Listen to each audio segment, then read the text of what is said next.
tardes, bienvenidos a la cuarta entrega de Hablemos de X. Buenas tardes, Quique. Muy buenas tardes, Dani. ¿Qué tal? ¿Cómo estás? Muy contento, 18 de diciembre, 7 de menos 25, estamos en plenas navidades y venimos con dos temas muy calentitos. ¿Qué temas son, querido Quique? Bueno, pues yo traigo ya en más profundidad el tema de la ballena azul Interesante. y tú nos traes un tema de actualidad que creo que va a sorprender mucho Sí, sobre la... la brecha de género. Perfecto. La brecha de género. Hay muchos datos que creo que no se saben porque no nos dan o porque no lo buscamos. Así que hoy creo que el programa promete bastante. Yo creo que sí. Vamos a darlo todo. ¿Con qué empezamos, tío? Bueno, yo quiero empezar antes que nada dando las gracias a iVoox ¡Ey!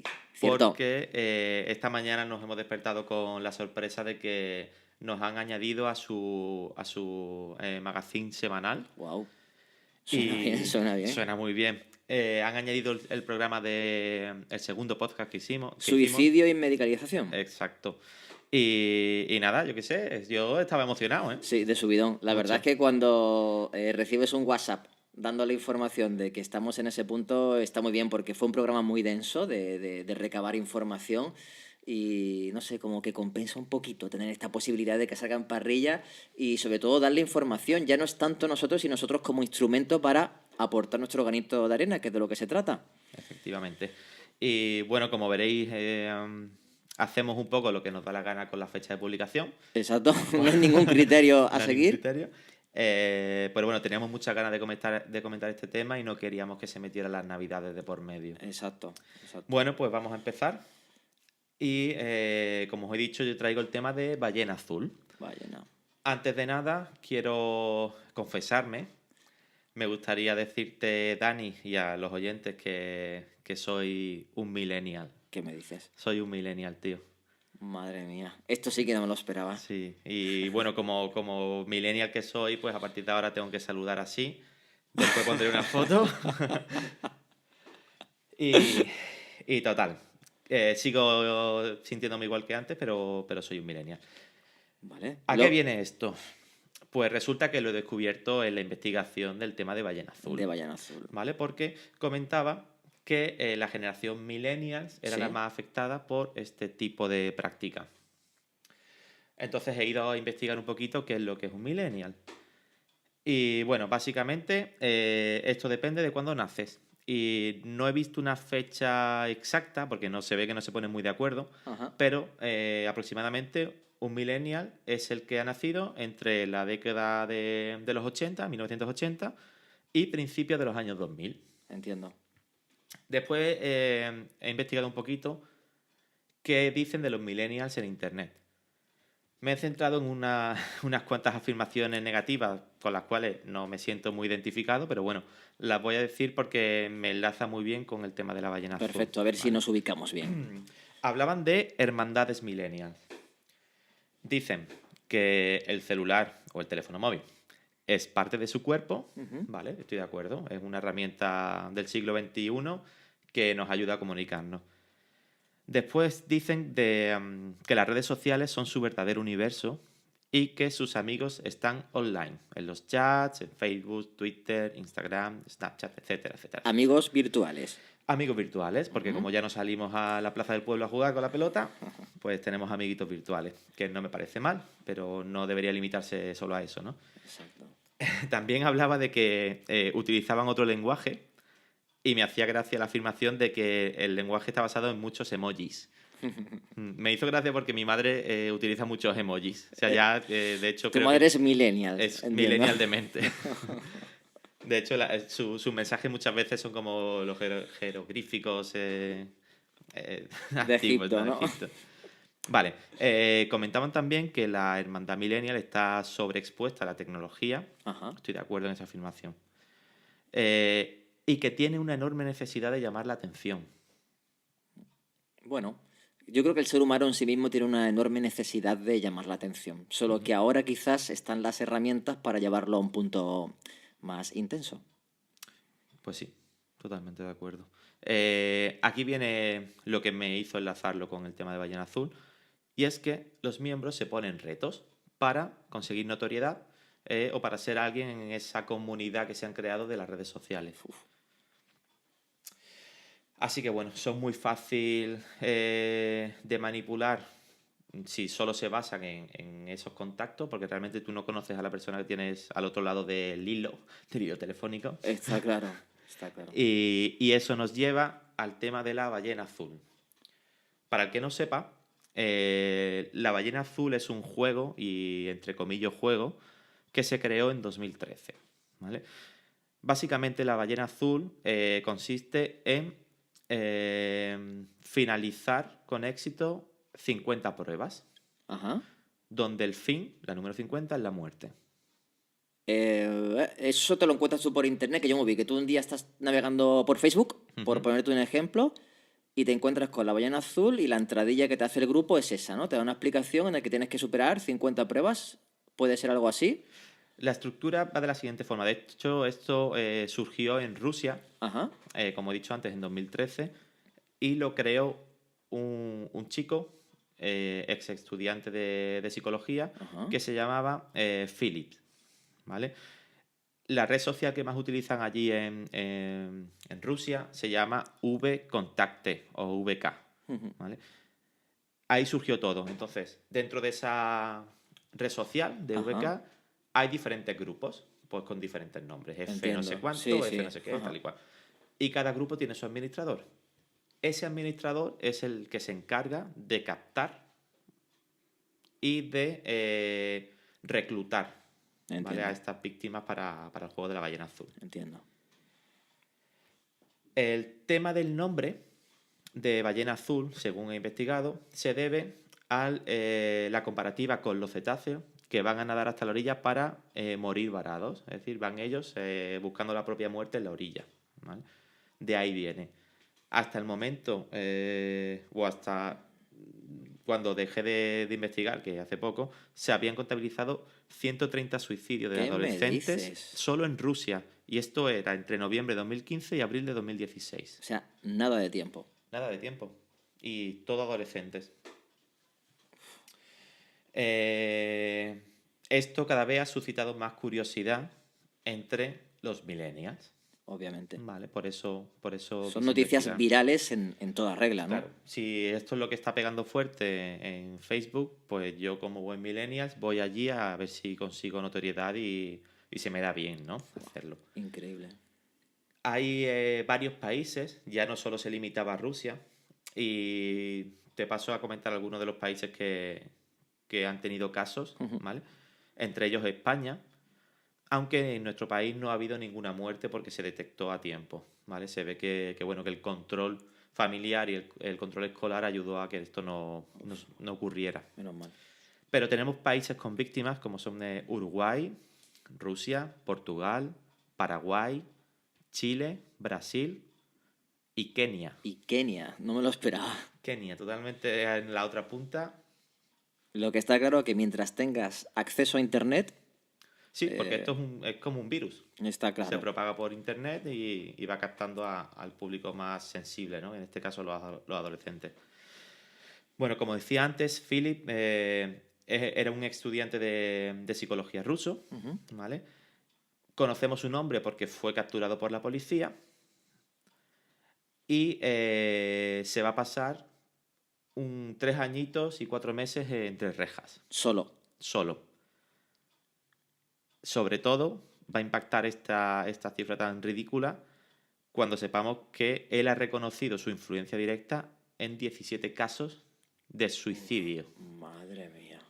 Incitación al suicidio o homicidio involuntario, no lo sé cómo sería la terminología Impresionante. criminal, Vamos. pero bueno, 3 son añitos y 4 meses. por 17 muertes. Impresionante.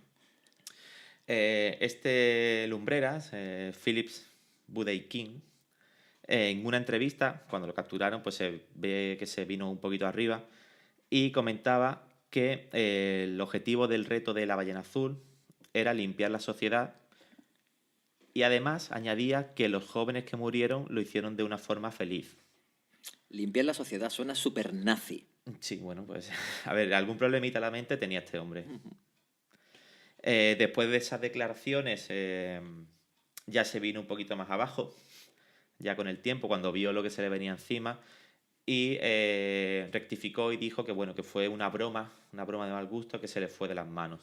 No sé yo si la rectificación, ahora que lo estás diciendo, es una rectificación sentida o es que el abogado que tenga en concreto le ha dicho, mira, rectifica porque si no la condena computable va a ser muy diferente. Sí, en vez de 3 añitos igual son 10. Efectivamente. Bueno, la cosa es que el chaval pues sigue entre rejas y si te parece pasamos a ver cómo era un poquito el juego, cómo captaban, cuál era el contrato que, que tenían que firmar estas pobres víctimas, ¿vale? Ujú. Bueno, pues la pregunta inicial una vez que te captaban era, ¿estás segura o seguro que quieres jugar? Tentador. Seguido de la frase, no hay vuelta atrás. Es llamativo. Es muy llamativo. O Es sea, te están llamativo. incitando ahí de una manera como el típico no hay huevos, ¿no? Exacto. Sí, sí, sí, es que es así. Es así, es una provocación y es muy fácil responder a una provocación. Una vez que aceptabas y te metías en el juego, ya venían las amenazas. ¿Vale? Eran amenazas que nunca se llegan a cumplir. Pero si a ti como una persona, una víctima que no está muy segura de ti mismo, te dicen que si no haces esto voy a matar a tu familia, quizás es Muy fuerte. una presión fuerte, ¿verdad? Muy fuerte. Bueno, como último añadir que Philip, como buen millennial, buscaba el éxito en las redes, porque él no tenía nada, de hecho viene de una familia humilde, de un barrio humilde de Rusia, y las redes se lo dieron todo, le dieron la fama, le dieron dinero, porque estos vídeos que se hacían de las pruebas le reportaban ingresos. Entonces, ese Imagino que a era... través de YouTube, ¿no? Los vídeos. Había diferentes, porque tú sabes que YouTube filtra. Si hay contenido pornográfico lo elimina o no lo llega a subir. Si hay violencia extrema también, aunque te puedes encontrar alguna sorpresita, ¿no? Pero esto se movía sobre todo por estas redes sociales, ¿no? El VKontakte o foros privados de Facebook. Entiendo. ¿Vale? No era totalmente público, aunque siempre se viraliza y acaba pues, en el WhatsApp de todo el mundo y esto Sí, aunque va sea antes rápido. de que quiten el vídeo en medio, está funcionando una hora y durante una hora corre como la pólvora. Efectivamente. Y bueno, pues como he comentado antes, eran 50 pasos. Ujú. Los voy a resumir, ¿vale? Para no extenderme mucho Vale. y porque son 50 pasos bueno, que habría que ir explicando. Lo que he hecho es un poco comentar, por ejemplo, desde el día 1 hasta el día 26, todas las pruebas, ¿vale? Son pruebas diarias, no lo he comentado antes, perdón. Son pruebas que van diariamente, que tú no conoces, sino que cada día te contacta tu administrador del grupo para dártelas. O sea, son 50 pasos, 50 días. Efectivamente. ¿Las personas, una pregunta, sabían al inicio de todo esto los 50 pasos? No, no, No. imagino que era paulatino, te lo encontrabas a diario. Sí, esto era como un sobrecito en tu puerta En que la te dices, puerta, pues ok. hoy vas a hacer esto. ¿Vale? Pues como te comentaba, desde el día 1 al día 26, los pasos van entre cortes a ti mismo con cuchillas de afeitar, con cuchillos, etcétera. Privación del sueño para visualizar contenido de terror y psicodélico. Pruebas de fidelidad al grupo de la ballena azul, Ajá. ¿vale? Acostumbrarte a situaciones cada vez más peligrosas, como por ejemplo subir a la azotea del edificio más alto de tu pueblo o tu ciudad para colgar los pies por la barandilla, subir a una torre, pues ya sea una antena o una torre de construcción, la más alta que encuentres y hacer lo mismo, caminar por las vías del tren de espaldas al tren. Fua, increíble. Después también durante estos primeros 26 días había algunos días en el que te controlaban. Tenías que hacer una cita vía Skype o videoconferencia o en ocasiones en persona con administrador o con otro miembro de la ballena azul. Sí, como para darle ya, ponerse caras. En Efectivamente. definitivamente que ayudaría todo esto a que fuera todo mucho más coercitivo, ¿no? Porque ya si nos ponemos cara como que eres más real y si me Sí, amenazas o lo que sea, como que me da más miedo. eso es. Sientes más presión. Sientes más Está presión. claro, está claro. El día 26 te dan una noticia que es saber qué día vas a morir. Madre mía. El día 26 te dicen claramente, pues tal día vas a morir. Es que es muy impactante, porque fíjate, pensando lo que me dices, porque cuesta trabajo procesarlo, ¿no? Porque es muy impactante. Uno se da cuenta que si desde el principio te están obligando a cortarte, yo creo que es una barrera muy psicológica, porque imagínate tú cortarte a ti mismo con un cuchillo, que sea en un dedo, ¿vale? Imagínate por un momento cortarte con un cuchillo. Una cosa es que sea de manera azarosa porque estás cortando otra cosa, y otra cosa es que tú mismo perfores tu piel. En el momento que se rompe esa barrera de tu piel, se dan entrada muchas cosas, ¿no? Y es muy curioso cómo va increciendo todo esto, ¿no? Cómo te van habituando a que tú te acostumbres a la sangre, a tu propia sangre, y cómo te van acostumbrando a que tu nivel de miedo se reduzca al subirte a las alturas. Como que lo veas como algo absolutamente normal. Imagino, no tengo ni idea, ¿eh? Pero es que ya no me podía contener mal, tenía que hablar. Imagino que en el día 26, en el momento que anuncian cuál es el día de tu muerte, habría una estampida brutal de gente claro, cuando la ansiedad sube ya a un nivel insoportable, caben dos opciones. O que sigas ahí presa del miedo o que actúes de una manera inesperada, ¿no? Entonces yo me imagino que la policía estaría advertida en cierto modo, en algunos casos, pues porque ya no pudieran soportar más esta presión. Lo que sí tengo claro es que sí, después del día 26, la gente que permanecía en el grupo, las papeletas que tenían para terminar las pruebas eran muy altas. Yo creo que si te quedabas después del día 26 es porque ibas a terminar el reto. Exacto. Eh, Se me ocurrió lo mismo que a ti. Supongo que hay gente que huiría. Lo que pasa que no sabemos. Pues esa gente, pues por el miedo, por lo que sea, Pero ojalá imagínate fueran a la policía y gracias a eso pillaran al tipo este, que al de hecho lo Philip. han terminado Lo han pillando. terminado pillando. Yo supongo que eso habrá ayudado a algún tipo de esos casos. Exacto. Pero no lo sabemos, no hay cifras. Mira que he buscado y tal, pero no he visto Claro, tú muchas es que cifras. imagínate, ¿no? La vergüenza social en el sentido de yo estaba participando en este absurdo brutal y me he visto víctima, me he visto en un embolado en el que ya me estaban obligando a continuar si no agredían a mi propia familia. Sí, andas tienen con ese que, miedo. es También impresionante. fíjate que como he dicho, desde el día 1 al día 26 es todo machaque psicológico. O sea, Sí, sí, privación sí, del sí, sí. sueño, ponerte retos, autolesiónate. Eso a una persona no le tiene que hacer mucho bien en la mente. Uf, obviamente, Bueno, obviamente. pasamos del día 26. A ver qué ocurre. Del día 26 al día 30 vas a tener otra reunión con algún administrador o miembro de la ballena. ¿Vale? Tienes que también pegarte un día entero sin hablar con nadie. Te aíslan de la realidad. Y continuar viendo pues esos vídeos de terror y psicodélicos. Un lavado de cerebro en toda regla. Del día 30 al día 49, tu vida se va a limitar a privación del sueño, ver vídeos de terror y vídeos psicológicos. Madre mía. Increíble. Es terror psicológico continuo durante todos esos días para que tú, cuando llegue el día final, la prueba final del día 50, te importe toda una mierda, hablando claro. Uf. Da un poco de vértigo. Da un poco de vértigo, obviamente. Entiendo por sentido común que las personas que se ven expuestas o se han visto expuestas a ballena azul, más allá del millennials, hay una persona con problemas. Sí, Recordando el tema de suicidio, recuerdas que en el 95% de los casos estamos hablando que el suicidio enmascara un problema mental, sí. habitualmente una depresión.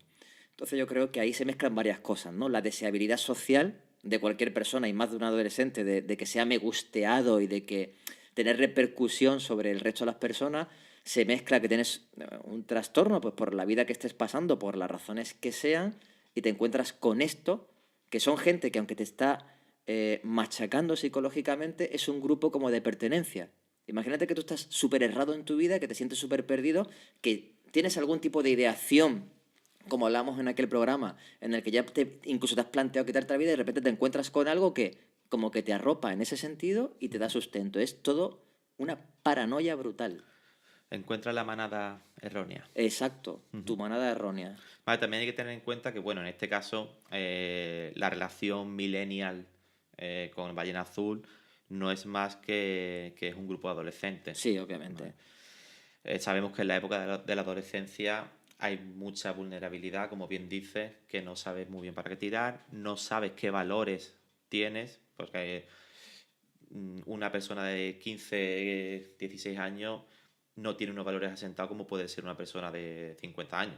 Está claro. Además de esto es que la cantidad de tiempo que tiene un adolescente, aunque estudie, con respecto a una persona que pase de los 40, que tenga 2 hijos, que esté trabajando, que todo, o sea, la cantidad de tiempo que uno invierte y el otro a la red es muy distinta. Entonces, todos son datos que apuntan a esto. Y fíjate, ahora pensando en todo esto que te comentaba con el tema de las patologías mentales, hay determinadas patologías súper destructivas, como es la esquizofrenia, que precisamente aparece en la adolescencia. Y, y que no sé, que seguro que de todos estos casos alguno habría que tuviera algo similar, porque es que es abrumador. Bueno, ¿y en el día número 50 hay algún dato colgado en la web, algún vídeo, cualquier movida de este tipo de cosas? Pues de este periplo de retos, hay bastante información gráfica. Ajá. ¿Vale? Por ejemplo, cuando me refería al tema de los cortes, Sí. una de las pruebas es dibujarte una ballena con una cuchilla de afeitar. Entonces, pues bueno, inocentemente digo, a ver si encuentro algo por Google.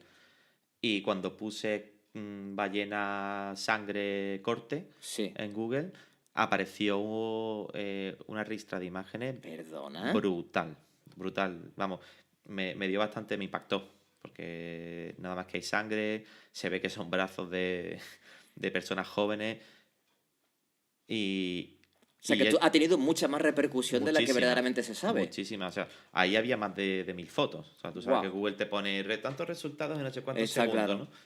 Y había muchísimas, había muchísimas. Entonces, al igual que eso, pues sí te sonarán esos selfies Sí. de encima de un edificio Sí, sí, colgado de sí, una sí. mano, mil historias. De hecho, hay un caso que ocurrió de una chica que llegó al paso 50 y que su último reto fue caminar por la vía del tren, pero ella quiso acabarlo de una manera más espectacular y fue poner su cuello encima del rail, esperar que pasara el tren y la persona que iba acompañándola le hizo la Sí. fotito de ha completado el reto. O sea, no sé quién está peor, perdona, porque esto ya es el culmen, ¿no? Si la persona que se está quitando la vida porque está poniendo el cuello en la vía Ujú. o la que le está echando la foto. Entiendo que sería otro ballena azul. No lo sé, Entiendo, no lo sé. porque alguien Imagino, en su sano imagino que juicio sí, no lo hace. exactamente. Y bueno, pues esto es la ballena azul. Espero que no se os ocurra meteros en una historia de esta por coger notoriedad. Si veis algún indicio de que vuestros hijos, amigos, están haciendo alguna tontería de este estilo, pues controlarlo. Claro, imagino que la voz de alerta se tuvo que correr con facilidad, porque si comentabas que desde el día 1 al día 26 había muchos cortes, Ujú. los cortes llevan Hay consigo sangre, sangre, hay ¿no? Entonces sangre. habrá un momento de tantos cortes que algunas heridas se abrirían, dejarían sangre en el pantalón, en el brazo. Y a ver, eso es muy fácil de ver. Entiendo que sí. También en una familia estructurada, una familia normal, se notaría. Yo Pero no sabemos. imagino que No sí, sabemos claro, las situaciones personales de cada uno, tío. obviamente. Y esto me llevó a pensar en las sectas. Sí, vamos, ahora que lo dices, tiene un comportamiento muy sectario. Yo creo que es una secta evolucionada, digamos la secta 2.0, Ajá. donde se ha metido pues el factor tecnológico. Y nada, estuve investigando un poquito sobre las sectas. Sí, Te he compartido un enlace para que veas sí, esas sí, esos pasos o similitudes. similitudes, Claro. sí. Si quieres, te comento los tres primeros y Vale. ahora vemos entre los dos el resto. ¿Qué es una secta? Para una secta tiene que tener alguien que no esté muy bien al frente. Eso, ¿Vale? eso es Podríamos evidente. decir que tiene Sí, un psicópata al frente. sí, sí. ¿Vale? Alguien que tenga un despegamiento con la realidad o sencillamente que como psicópata, como tú dices, un psicópata es Ujú. aquel que no tiene empatía porque Sí. no puede sentir, Ujú. entre otras cosas, ¿no? Las víctimas son sometidas a un reclutamiento. ¿Vale? Pues véase redes sociales, grupos, pruebas y Ujú. demás. Se utilizan técnicas de persuasión coercitiva o manipulación psicológica. Pues amenazas, mil historias. Después, en el punto número 4 de coincidencia, habla de la privación del sueño. Claro, cuando uno no... A ver, esto es una obviedad. Cuando uno no duerme bien, eh, obviamente tu cerebro no funciona bien. Y si encima te están privando adrede de sueño, estás demostrando tu lealtad. Empiezas a demostrar de una manera muy fuerte tu lealtad, porque dices, bueno, me voy a levantar a la hora que tú me digas para hacer lo que tú me digas. O sea, es que todo va cuadrando. Va cuadrando con el tema de la secta. Cuanto menos duermes, más fácil es que te manipulen psicológicamente. Total. El punto número 5 es que los adeptos son obligados a escuchar sermones o música, que no lo he comentado antes, que alguna de las pruebas era escuchar música, pues supongo que de rollo satánico y demás, es increíble. con mensajes macabros y violentos, ¿no? Lo que está buscando es que te ausentes de ti mismo, en cierto modo, ¿no? Porque en ese proceso de lavado cerebral, fíjate que me está viniendo a la cabeza Guantánamo, tío. Fíjate, no sé a qué me viene esta movida ahora, pero ¡puf! Me ha venido el flash. Y porque eso movió cantidad también de historia, no sé si recuerdas, tras la guerra. Esas técnicas para debilitar al preso, ¿no? Efectivamente, efectivamente, porque hay un momento en el que la persona cede, ¿no? No sé si eran las técnicas de interrogatorio de la CIA, ¿no? ¿O puede ser? Algo de eso me viene a la memoria. Habría que mirarlo, pero obviamente son técnicas usadas en ese sentido. También me viene a la cabeza una película de Stanley Kubrick, que es La Naranja Mecánica. Buenísimo. No sé si recuerdas la película cuando le tienen los ojos abiertos, salvando las distancias, ¿no? Pero lo están sometiendo a una música ensordecedora, lo están sometiendo a imágenes para buscar emparejamientos, asociaciones e historias. Me resulta todo muy similar, la verdad, muy similar. Lo que está claro, hay un punto curioso que es que te ausentes de tu círculo en definitiva, ¿no? Que es lo que vienen a buscar. Recuerdo que decías antes que había un día de privación de habla. Sí, un día de aislamiento del mundo. Efectivamente, ¿no? Yo creo que lo que estaba buscando en cierto modo es anular tu capacidad crítica y alejarte de tu círculo. Efectivamente, porque siendo un individuo solitario, puedes manejarte como quieras.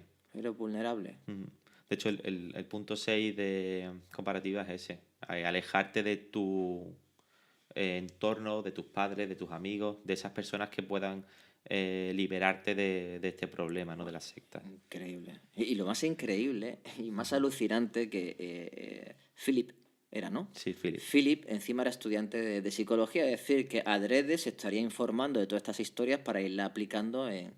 No sé hasta qué curso llegó o hasta qué nivel de psicología llegó, pero seguro que muchas de esas técnicas que se aprenden sobre, o esos conocimientos sobre el cerebro humano, los utilizó para crear este juego. Impresionante, impresionante.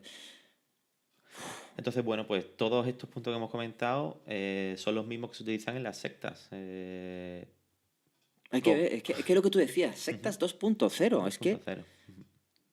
hasta tal punto estamos evolucionando la tecnología que sirve para todo. A día de hoy sirve para todo lo bueno y para todo lo malo, ¿no? Es lo más rayante del tema. Es como todo. Depende de las manos en las que caiga, puede hacer mucho bien o mucho mal. En fin, a ver en qué queda todo esto. Esperemos que Philip pase mucho más el máximo tiempo, ¿no? Sí. Y que se cree algún tipo de control. Aunque esto puede ser un arma de doble filo, ¿no? Controlar esas redes. Depende de que las controles, pues puede ser bueno o malo, pero está claro que no se puede dejar que un chico tan vulnerable o una chica tan vulnerable caigan en estos grupos dañinos. Es increíble. De todas maneras, el drama que tienen que estar viviendo las familias es impresionante. En fin, Víctimas 2.0. Sí, y bueno, comentar, no sé si tiene que ver con el tema de Ballena Azul, pero sí que tiene que ver con este querer el éxito en la red o querer los máximos likes posibles. Hace bastante poco, ha muerto un escalador chino que se dedicaba pues a subir sin cuerdas, sin herramientas a los edificios más altos. Se llama Roof Topper o algo así. Bueno, sabes que mi inglés, pues bueno. Eh, pues una técnica bastante conocida en las redes. El chaval tenía nada más que 26 años y como no, su muerte ha quedado reflejada en un vídeo porque ese vídeo iba a ir a las redes. Una víctima del absurdez, de la búsqueda del éxito en las redes. Absolutamente, ¿no? Es curioso porque las redes sociales vienen a contarnos de que nuestro cerebro funciona buscando la deseabilidad social. Somos seres sociales y obviamente vamos a responder ante estímulos sociales, ¿no? Pero hay un punto que ya disocian, ¿no? Que hay un punto en el que se te va la almendra directamente y como en cualquier patología es todo un continuum y te dejas ir, te dejas ir, te dejas ir y empiezas a vivir la vida de terceros. Porque en definitiva quien empieza a dominar tu vida son todos los que me gustean tus historias, ¿no? Son los que te están manteniendo en el candelero, ¿no? Eso junto a que cada vez que vas haciendo un reto quieres ir al más allá porque vas perdiendo el miedo, pues acaba como no puede ser de otra forma. Bueno. Espero de todas maneras que la persona que nos comentó el asunto de Ballena Azul, que era Alberto, Sí. haya quedado satisfecho con la investigación que has hecho, ¿no? Si no, pues por favor, Alberto, esa información que puedas tener, bienvenida va a ser y yo creo que esto es un tema que se puede ahondar mucho más Muchísimo más. Y bueno, se puede hacer un análisis social bastante más profundo e interesante. Lo que decimos siempre, las vías de contacto. Se me había olvidado comentarlo al principio. Es a mí también, ¿eh? Tenemos el correo electrónico de Gmail, que es hablaconx@gmail.com. Tenemos la vía de Twitter, que es @hablemosdex. Tenemos Facebook. Hablemos de X. Hablemos de X. El equipo de creativos no dio para más. Hablemos de X. Vale, en Facebook podéis encontrar tanto la página personal como el del programa. Exacto. Y próximamente vamos a intentar habilitar un Telegram de esto, no un Telegram. Un no, Instagram. Un Instagram. Un Instagram. Para ser millennials te veo muy poco puesto. Sí, bueno, por eso. Por eso me sorprendió cuando vi que era un millennial. En fin. Bueno, pues ha quedado visto el... Súper interesante, ¿eh, Quique? Muy interesante y muy aterrador. Si quieres, pasamos al segundo punto. Sí, ¿por qué? Y mira cómo lo voy a hilar. Dios. En el tema de la ballena azul no había diferencia entre hombres y mujeres, sino que la proporción de participantes era la misma. Algo muy diferente Joder, qué bueno. al tema que vas a comentar. Has estado súper rápido. Sí. Oh my God. Pues mira, sí, el tema es brecha de género. Si te digo yo a ti brecha de género, así a las bravas, ¿qué te viene a la cabeza? Por lo que entiendo es la diferencia que puede haber entre hombres y mujeres. Sí, concretamente va enfocada a esa diferencia que barre en negativo para las mujeres, ¿vale? En la actualidad vamos a hacer un breve repaso de determinados datos. A nivel mundial, pero vamos a analizar datos europeos y españoles, las mujeres llevan las de perder en el trabajo, tanto en el acceso a puestos directivos como en lo que cobran por el mismo trabajo que un hombre, por lo que ganan en definitiva, ¿no? Entonces, si te parece, vamos a analizar un arco temporal de entrada, que es un arco temporal que me gusta traer siempre, que es el de 2008-2012, que son o fueron los 5 años más terribles de la crisis, ¿vale? Sí. La diferencia entre lo que ganaban hombres y mujeres en España por un trabajo de igual valor se situó al cierre de 2012 en un 23,93%. Esto supone que para obtener la misma pensión, una trabajadora debía cotizar 11 años y medio más que su homólogo masculino. Qué barbaridad. 11 años y medio, ¿vale? Eso de entrada, bien. No pondrían como excusa que como viven más... A saber. A saber, ¿no? A saber. O sea, yo cuando vi el dato lo revisé porque son datos que he extraído por dos fuentes. Una por el INE y otra por un informe de la UGT que es trabajar igual, cobrar igual. ¿Vale? Pero no estaba equivocado, no me estaba equivocando en leer. Son 11 años y medio más a cotizar para que el sueldo o tu pensión final sea igual que la de un hombre. En fin, con los datos extraídos por UGT en aquel momento de los años 2008 al 2012, España ya es la campeona o era la campeona de brecha salarial.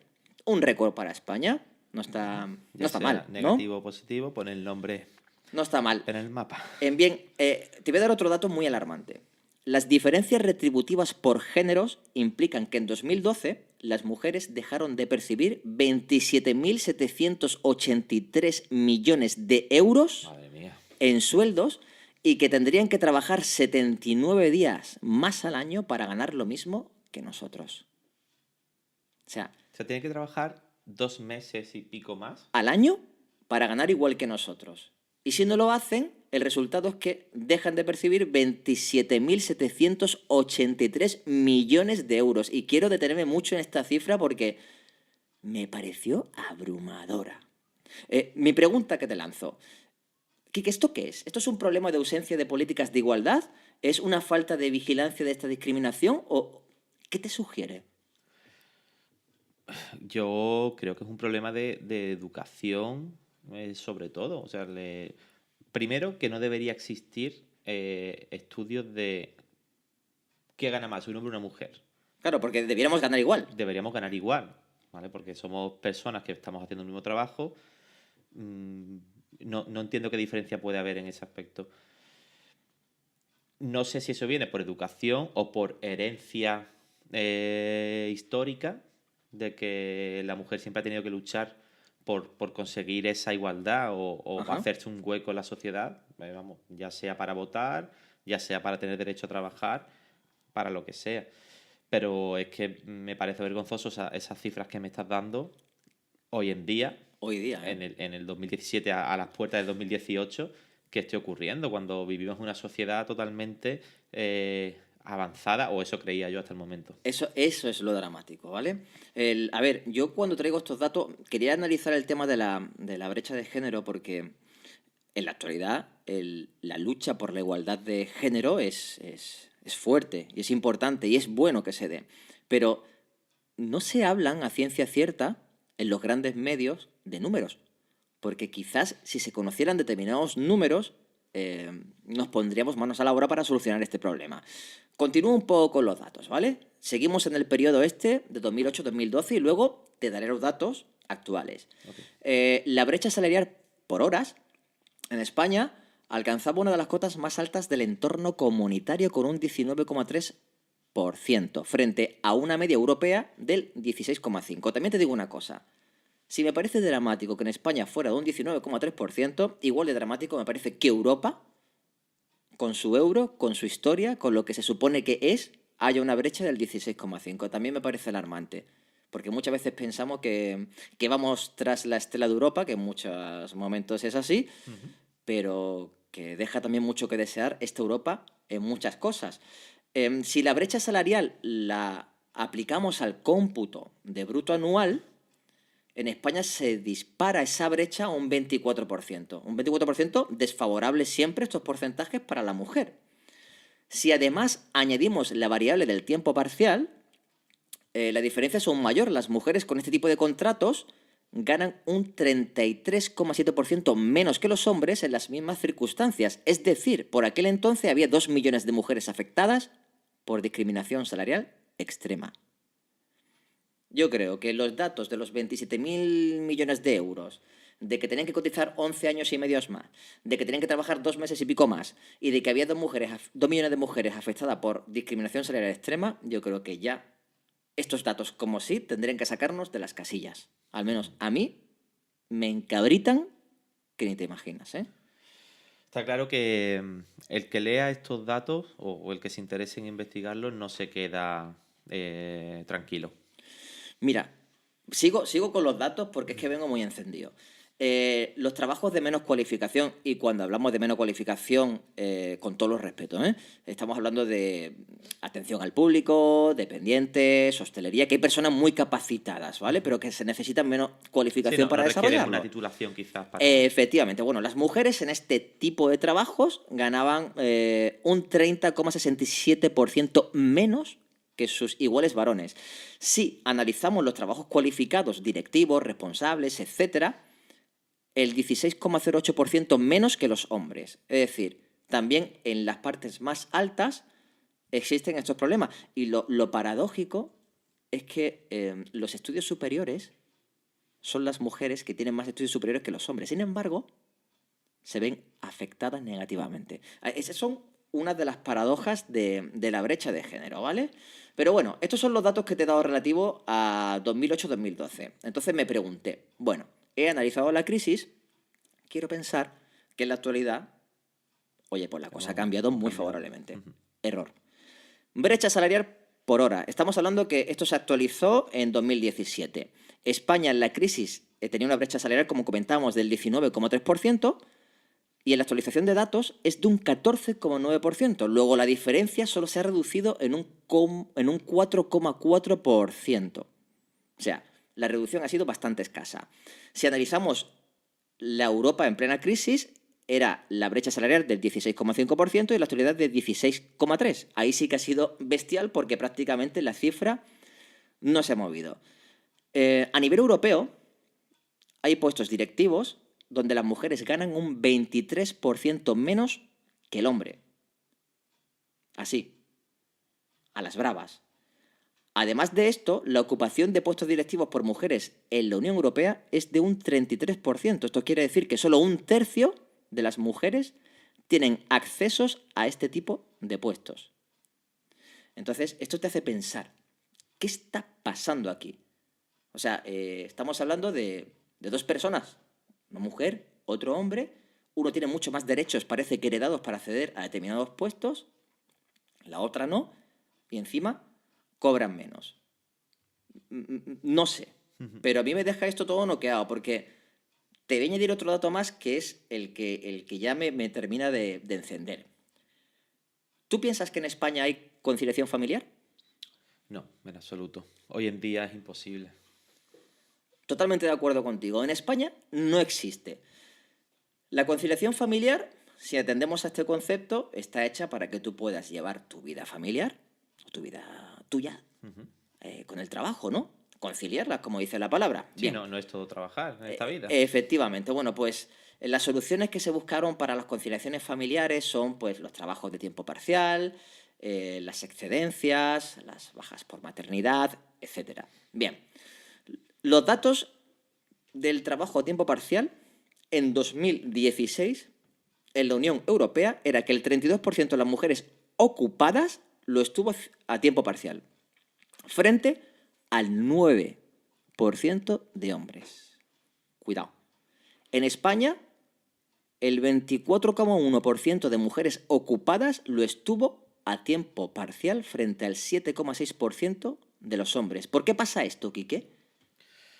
Pues volvemos a lo de antes. Estamos acostumbrados que la mujer sea la única responsable de cuidar a nuestros hijos, de dejar de tener oportunidades laborales porque tiene que hacer las labores de la casa. Exacto. Y todo viene de ahí. Esto es un problema de educación histórica que bueno, tendría que haber cambiado hace bastante tiempo. Absolutamente, educación histórica. Me encanta cómo lo has hilado. Y es lo que tú dices, esto es la pescadilla que se muerde la cola, porque si yo cojo trabajos a tiempo parcial para actuar o ayudar a las personas dependientes de mí en mi casa, esto a su vez acentúa la separación de las posibilidades laborales que tengo frente al hombre. ¿Por qué? Porque hay determinados puestos que no me van a coger porque se da por hecho de que voy a coger algún día yo en mi vida a tiempo parcial para atender o bien a mis hijos o a los abuelos. Entonces ya te estás cerrando puertas. O sea, esas supuestas soluciones que se dieron para ayudar, lo que hacen es aumentar esta brecha salarial. Claro, el problema es que se dieron solo para las mujeres. A ver, yo no soy padre, pero entiendo que si en algún momento llego a serlo, me gustaría dedicar los primeros días de vida de mi hijo a estar con ellos, a ayudar a mi mujer que acaba de parir, porque no sé si duele mucho, ¿no? Pero Tiene que ser, entiendo que sí. tiene que ser impresionante, vamos. Entonces, si a un empresario, porque ahora también quiero que te voy a hacer una pregunta, a ver si eso ha salido en la investigación. Si a un empresario tú le dices que tanto un hombre como una mujer, en caso de que vayan a formar una familia y tengan un hijo, se van a coger los mismos días, seguramente no le importe tanto el género. Estoy de acuerdo contigo. Porque sabe que le va a costar el mismo dinero uno que otro. Y punto. Sería una gran medida De hecho, Coercitiva, ¿eh? Porque es una medida coercitiva, pero que creo que el propio gobierno debería implantar. Decir, hey, chicos, se acabó. igualdad. Igualdad. Se Porque acabó. la igualdad no es que la mujer llegue a conseguir todo lo que tiene el hombre. No, la igualdad es que todos tengamos lo mismo. Absolutamente. Y ya está. A la par que hay un componente social de falta de educación, como tú decías, que es que damos por hecho nosotros mismos que es la mujer la que se tiene que encargar de nuestras crías, cuando los hombres estamos muy capacitados de hacer muchas cosas, de trabajos en casa, de cuidar a nuestro hijo, etcétera. Me pongo yo como ejemplo, tío. No es que esté descubriendo la pólvora, pero es que me parece de un sentido común aplastante. Sí, mira, yo en mi casa ha habido siempre más mujeres que hombres, ¿vale? Somos 5 hermanos, de los cuales 3 son mujeres. Y yo aprendí que la escoba y la fregona pues no eran enemigas. Sí, ya ves. Y que puedes planchar, Y que poner puedo lavadoras. planchar. Otra cosa es que no se me dé bien, por ejemplo, pero bueno, si hay que hacerlo, se hace. Yo, como buen andaluz, pues tengo todas mis camisas arrugadas en el armario y las plancho cuando las voy a utilizar. Yo plancho bien, pero tardo mucho en hacerlo. Soy bastante Total, malo. que ese tipo de tareas del hogar, eso yo doy por hecho que ya se hacen de por sí. O sea, me parece absurdo que una persona pueda independizarse si no es capaz de hacer esas tareas. O esperando independizarse para tener una novia que las haga ella. Eso me parecería el culmen, vamos. El culmen. Pero a día de hoy creo que eso sigue existiendo. Si te parece... La pregunta que te iba a hacer antes. Vale, eran dos. Ok. ¿Hay diferencia entre el sector de trabajo público y el privado en estas cifras? Pues mira, al final de todo esto, porque no busqué todos los datos, no me quise meter en temas, ¿cómo se llama esto? De las personas que trabajan para ayuntamiento, administración pública y tal, pero sí que al final de todo esto te voy a traer unos datos relativos a los partidos políticos. ¿Vale? Porque interesante. lo que más me llamó la atención a nivel no fue tanto el funcionariado, lo que quise buscar precisamente es los partidos políticos y te adelanto el por qué, porque yo pienso, bueno, creo que los gobiernos, los sucesivos gobiernos, no han hecho su trabajo bien en este sentido, es una obviedad. ¿Por qué es? Y me puse a pensar, ¿será que habría más hombres en los partidos políticos que mujeres? Porque si fuera eso, estaremos hablando de, claro, el partido político como tal no gozaría de una empatía sentida, porque claro, no es lo mismo tener una visión de 70% hombres frente a 30% mujeres o cosas por el estilo. Sí. Esa idea me surgió y precisamente en el Instituto Nacional de Estadística vienen esos datos recogidos y te lo voy a comentar al final, porque es como quiero dejar el tema cuantitativo en este sentido. Te va a sorprender. Te va a sorprender. En fin, lo que sí te quiero comentar son los precedentes más claros en la búsqueda de la igualdad. El primer dato que me apareció fue en Francia, en 1791, la Declaración de los Derechos de la Mujer y de la Ciudadanía. ¿Qué es lo que ocurría? En el siglo XIX se empiezan a aparecer colectivos organizados de mujeres que, cansadas de ver cómo los herederos de la Revolución Francesa no cumplían con su demanda de igualdad, pues ellas empiezan a organizarse, cosa que me parece cojonuda. El siguiente dato: Estados Unidos e Inglaterra empezaron a demandar el derecho al voto en 1848, que no se conseguiría en Estados Unidos hasta 1920. Después quise pensar, bueno, ¿cuándo comienza en España la pugna por la igualdad? Te cuento, en el marco de la Segunda República, las elecciones generales de 1933 supusieron el estreno de la mujer como un ciudadano completo, con voz y voto en España. Fueron las elecciones del voto femenino. 6.800.000 mujeres pudieron elegir por primera vez a sus representantes. Se consiguió también, por aquel entonces, en 1933, la igualdad jurídica ante el hombre o el derecho al divorcio. ¡Qué mínimo! A mí lo que me llevó a buscar precedentes más claros, que ahora continuaré, de cuándo comienza toda esta movida, lo que me alarma, es que considero que empiezan demasiado tarde. Yo no quiero caer en la justificación, es que en los años 30, es que en los años 50, no. Es que considero que como animales o individuos no debería haber ocurrido, pero bueno. A ver, no. Y a ver si te gusta este ejemplo. No puede ser que hayamos llegado a la luna y que tengamos que estar todavía peleando porque la mujer sea igual al hombre. Exacto. Es que es aplastante. Que estemos hablando de visitar Marte, que hay unas fechas muy concretas de visita en el proyecto este de Tesla. Sí. de Y sin Elon embargo, Musk. esté pasando esto en la Tierra, sin contar cómo nos la estamos cargando. Pero bueno, no me calientes, Quique, Habrá más temas, habrá hoy más vengo programas. encendido, ¿vale? Bueno, a mediados del siglo XX se unió la lucha feminista al colectivo homosexual, dando lugar a lo que se conoció como la revolución sexual, y a partir de los años 80 y 90 empieza la lucha por igualdad real y efectiva con el sexo masculino. Añado 2 datos más. La ONU en 1945 crea lo que es la Declaración de Igualdad entre Hombres y Mujeres y en el 79 la eliminación de todas las formas de discriminación contra la mujer, que reconoce la igualdad de la mujer en las esferas políticas, sociales y culturales. Para mí, estos datos son escalofriantes porque se tardó demasiado. Pero bueno, si quieres, ha habido una noticia muy amable en todo esto con la que me he tropezado y creo que a muchas mujeres le interesará saber. Hay una página que se llama Womenalia, que inició su andadura el 13 de septiembre de 2011, que fue creada por mujeres españolas y que ya se ha extendido a todas las partes del mundo, ¿no? Es una página web que va enfocada precisamente a ayudar a la mujer emprendedora. Entonces, digamos, si quieres, fíjate, me gustaría leerte un extracto de su página porque creo que lo describen súper guay. ¿Eres una mujer profesional y emprendedora? Womenalia quiere ayudarte a alcanzar tus objetivos, encontrar a cambiar el trabajo, potenciar tu carrera profesional, mejorar tu marca personal mediante blogs y comentarios que ayuden a otras mujeres con tus mismas inquietudes networking profesional. Tío, me parece una idea brutal. Me parece una idea brutal que debiera estar amparada y protegida y apoyada por los gobiernos. ¿De acuerdo? Entonces, como dato, repito, www.womenalia.com para todas aquellas mujeres emprendedoras. Imagino que muchas lo conocerán, pero hey, es una página bastante interesante para visitar. Fíjate, Pondremos el link, ¿no? También en sí, las redes. pondremos el link en la red porque mola muy mucho. Después, hay una cosa que es evidente, tío, que es lo que más me conmueve, ¿no? Hacer que las mujeres avancen también implica hacer avanzar la economía y a contribuir a una gestión más eficiente y justa de los recursos de cada país, porque se está contribuyendo a aumentar el número de personas trabajadoras, por ende, gracias a su trabajo y su esfuerzo, la economía sube. Vamos, es que me parece de cajón. Hombre, el razonamiento, porque muchos dirán ahora mismo, no, es que los puestos de trabajo son los que son. Cuantas más cabezas vayan a trabajar, pues más difícil va a ser encontrarlos. No, estamos hablando de que muchos de esas personas que no tienen trabajo son emprendedores. O sea, pueden generar nuevas empresas, Exacto. pueden generar nuevos puestos de trabajo y ahí ya no diferencia entre hombres y mujeres. Millones de personas que están en paro, que lo único que necesitan es un empujón, una página como esta, Exacto.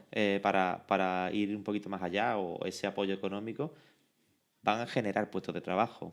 No te van a quitar el tuyo. Exacto, el poder de las pymes es esencial. Y hay una cosa que también no quiero dejar escapar. A ver, hay una auténtica fuga de talento. Sí, bueno, A ver, eso se dejó claro en la época de crisis. Vamos. Está claro, hay una fuga de talento porque no solamente de las personas que tienen que emigrar y marcharse a otros países, sino que si yo, como reclutador, no hago que entren mujeres, por ejemplo, a puestos directivos, hay muchas mujeres que tendrían mucho que decir, pero yo no le estoy dando acceso. Luego ese talento se está fugando, está desapareciendo, lo estoy desaprovechando. Esto me da una idea y va un poco relacionada con esa pregunta que te hacía, si había diferencia en el sector privado y en el público. Sí. Y es que debería ser obligatorio que las entrevistas y la contratación fuera auditada por una empresa externa. Una empresa de profesionales que realmente sepan valorar lo que tú necesitas y lo que te puede aportar la persona contratada. Te voy a decir dos cosas. Punto número 1, cuando acabemos el programa voy a besarte porque me parece una idea muy bonita, tío. Muy, muy, muy, muy bonita. Y punto número 2, estoy totalmente de acuerdo, tío. Lo que pasa es que bueno, que hay que ponerse. A ver, creo que es el momento para contarte los datos de los partidos políticos. te veo con ganas de... Es que, de a ver, no voy a hablar de inclinaciones políticas ni de hostias. A ver, bueno, ofrezco los porcentajes de participación de cargos ejecutivos de los principales partidos políticos. PSOE, voy a hablar de 4 partidos, ¿vale? Los más presentes que han estado últimamente. PSOE, 34,6% de hombres frente a 65,4% de mujeres. Aquí fíjate, interesante. Izquierda Unida, paridad absoluta. 50% hombres, 50% mujeres. Podemos, paridad absoluta. 50% hombres, 50% mujeres.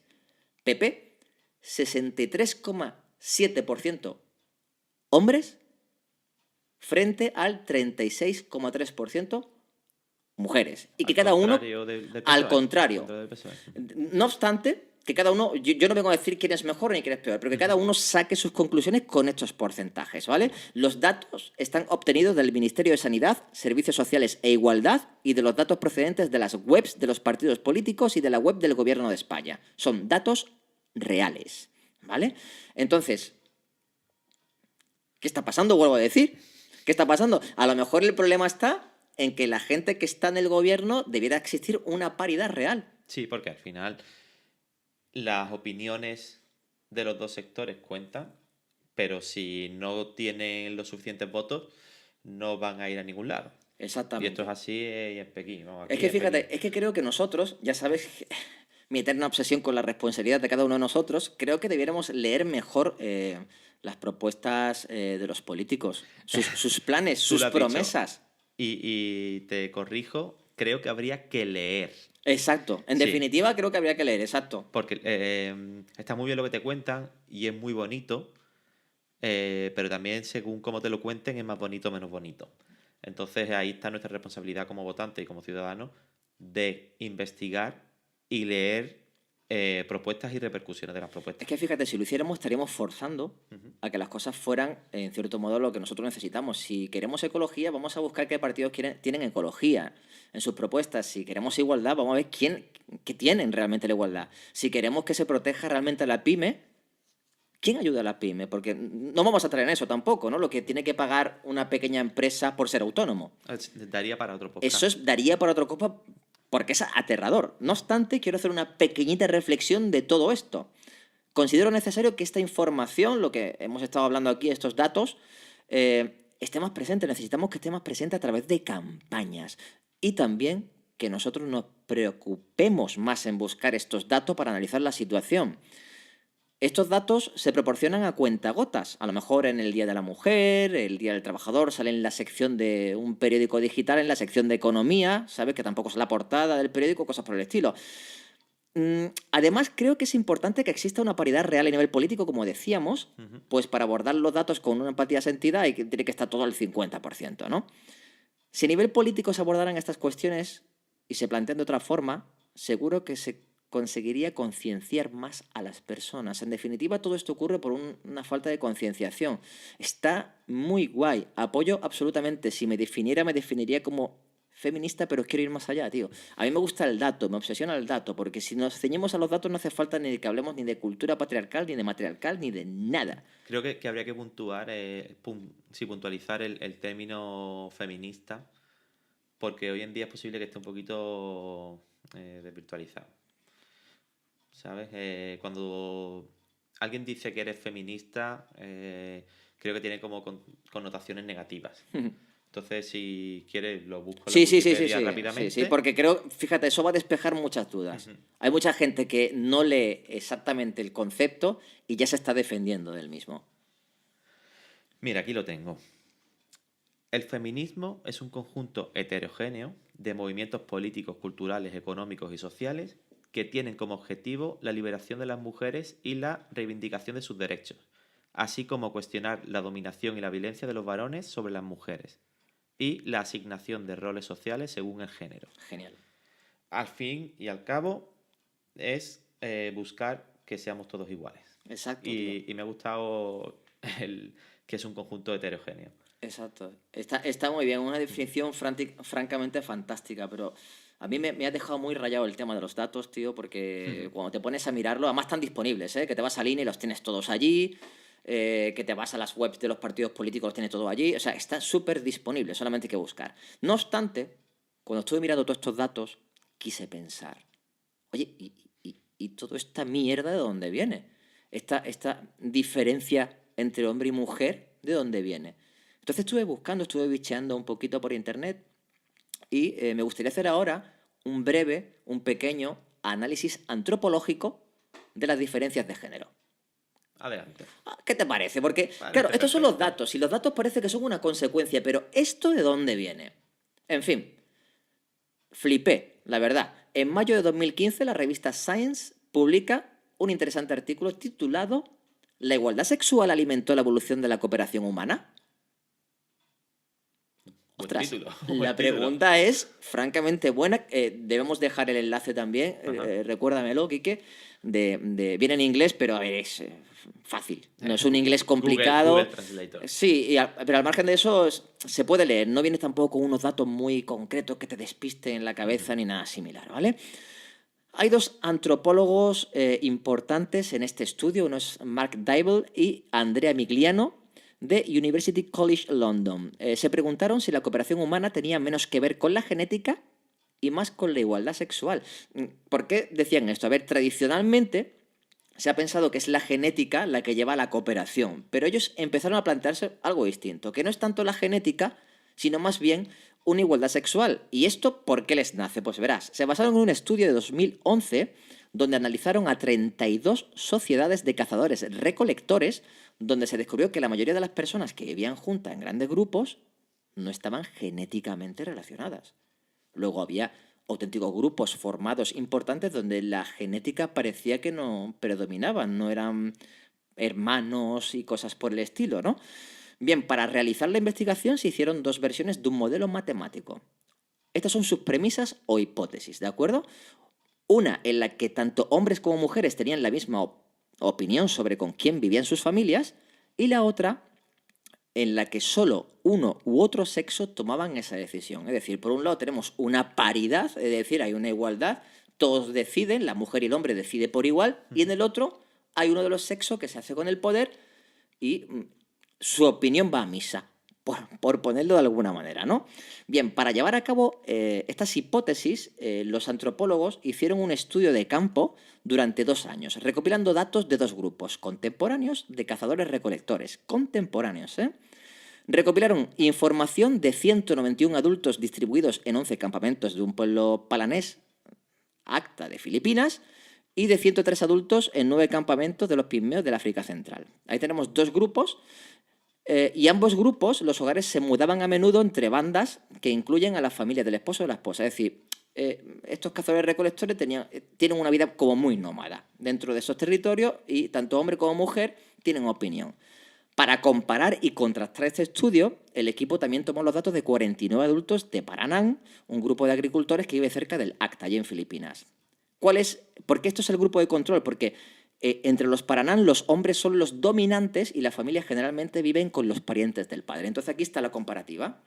Dos grupos donde opinan de igual manera hombres y mujeres, y lo vamos a comparar con un grupo de personas donde los hombres son los dominantes. Bien, los resultados generales de este estudio coincidían con las predicciones del modelo. Un promedio de el 16,7% de los cazadores recolectores igualitarios no estaban relacionados genéticamente ni por matrimonio, versus al solo el 4,2% de los agricultores no igualitarios. ¿Qué quiere decir todo esto? Traduciéndolo un poco los datos, ¿no? En definitiva, este estudio nos cuenta que la cooperación real nace de la igualdad de género, de que tanto mujeres como hombres tengan la misma influencia sobre las decisiones grupales. El comportamiento endogámico lo único que produce es que las familias se cierren más, se aboguen por decisiones obviamente unilaterales, y que por ende no se ejerza una cooperación con individuos no relacionados, que no sean de tu familia. Luego, a ver, parece evidente que si todos tenemos voz y voto, las repercusiones en positivo son bastante más bestias, ¿no? Esto, fíjate, a mí me gustó mucho el estudio de estos dos antropólogos, porque fíjate cómo hilan los tíos, ¿vale? Les llevó a pensar cuándo fue el momento histórico de la aparición del hombre como dominante frente a la mujer. Y ellos piensan que es con la aparición de la agricultura hace entre 5 y 10.000 años.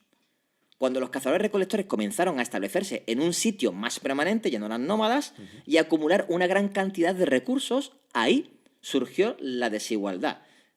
¿Y por qué surge? Porque cuando solo los hombres tienen influencia sobre con quién viven, el centro de cualquier comunidad es una red densa donde hombres están estrechamente relacionados, pero las mujeres viven en la periferia. En definitiva, Estamos hablando que cuando aparece la agricultura, aparece una asignación de roles donde las mujeres son las encargadas de atender la unidad familiar, hijos y personas dependientes, y esto provoca que los hombres lleven el peso principal de las decisiones grupales.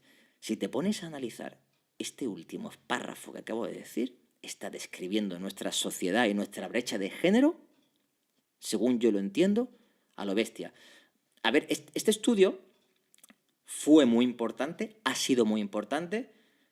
Hay otros investigadores e investigadoras que consideran que no es determinante, sino que hay que mezclar más factores, pero sea lo que sea, me parece un análisis muy interesante, tío.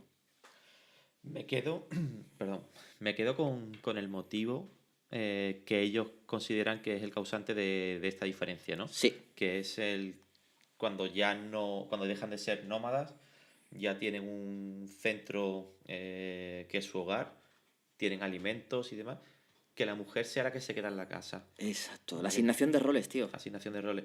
Hoy en día no es igual que hace 5.000 o 4.000 años. Hoy en día tenemos el supermercado que podemos ir a cazar los alimentos, tanto el hombre como la mujer. Exacto. Estamos totalmente capacitados, tanto uno como otro, para atender a nuestros familiares dependientes, ya sean hijos o personas mayores. Por lo tanto, esa asignación de roles queda demostrado que es absurda. Absolutamente absurda. Y claro, tío, si te pones con lo que tú dices a analizar, cuando hablamos de conciliación familiar, los datos que nos arroja el INE viene a decir que el 32% de las mujeres ocupadas lo estuvo a tiempo parcial. ¿Por qué? Porque el 32% de las mujeres ocupadas estaba atendiendo a las personas dependientes de la unidad familiar. Luego, poco ha cambiado, tío. Poco ha cambiado entre 5.000 y 10.000 años a día de hoy. Desde mi punto de vista, tío. En fin, cosas que pasan, datos que cuentan mucho y que hay que tener presente. Yo, por mi parte, lo que quería contar de brecha de género lo he dicho, y sí que animaría muchísimo a la gente que hablara sobre Ballena Azul, sobre lo que has expuesto, que me ha parecido brutal y aterrador. Y también otro dato aterrador en estas Navidades, la brecha de género. ¿Vale? Animamos a que compartáis vuestras impresiones, vuestras opiniones, porque hacen que crezcamos todos, ¿no? Esa diversidad de opiniones es la que hace que evolucionemos. Vías de contacto, voy a intentar decir nuevamente el correo electrónico bien. Atento que voy, redoble. hablaconx@gmail.com. Maravilloso. @hablemos de X en Twitter. Y Facebook, Hablemos de X. Hablemos de X. Poquita cosa más. Estamos ya mismo. No sé si nos calentaremos o no para hacer un Instagram para poder colgar vídeos en directo, cosas por el estilo. Aún está pendiente de ver. Estamos peleándonos con la tecnología. Efectivamente, pero simplemente, como siempre, agradecer a iVoox el alojamiento y bueno, el que haya querido que estemos en parrilla de salida para que la gente pueda oírnos y, en última instancia, lo divertido que se hace de todo esto, poder compartir con vosotros vuestras opiniones y que estéis ahí con tantísimas escuchas, es absolutamente motivador, y desde aquí os mando un pedazo de abrazo. Felices fiestas. Nos escucharemos seguramente ya el próximo año. En enero. Y como siempre es un placer, Dani, compartir micro contigo. Sí, recuerda que te tengo que dar un besito ahora por lo que dijiste antes. Bueno, chicos, hasta la próxima. Gracias.